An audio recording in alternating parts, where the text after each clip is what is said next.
Hi అండి. నేనిక్కడ మొలకెత్తిన శనగల కర్రీ చూపిస్తున్నానండి.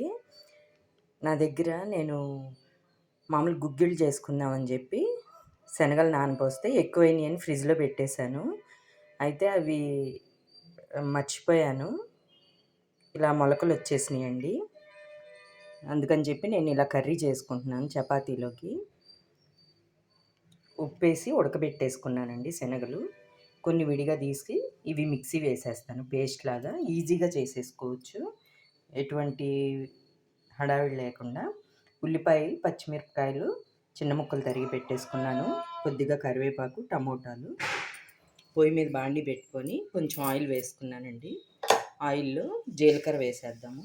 నెక్స్ట్ కరివేపాకు వేసేద్దాం. నెక్స్ట్ ఆనియన్, పచ్చిమిర్చి, ఉల్లిపాయలు వేగాక కొద్దిగా అల్లం వెల్లుల్లి పేస్ట్, అది వేగాక కొద్దిగా గరం మసాలా పొడి, నెక్స్ట్ టమోటా వేసేసేద్దాము. ఆల్రెడీ శనగల్లో ఉప్పు వేసాం కదండి ఉడికించుకునేటప్పుడు.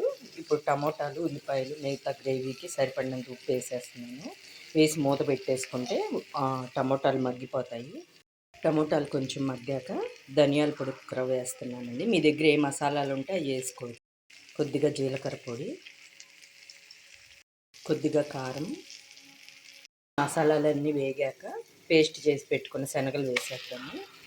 పేస్ట్ కొంచెం వేగాక మిగిలిన శనగలు కూడా వేసేసుకొని కలిపేసుకున్నాము. ఇప్పుడు మిక్సీ కడిగిన నీళ్ళు కూడా పోసేసి కొంచెంసేపు ఉడికించేసుకున్నాము. కలర్ కోసం కొద్దిగా పసుపు వేస్తున్నానండి. లాస్ట్లో కొత్తిమీర వేసేసి కలబెట్టేసుకున్నాము. స్టవ్ ఆఫ్ చేసి ఇంకా బౌల్లోకి తీసుకుందామండి.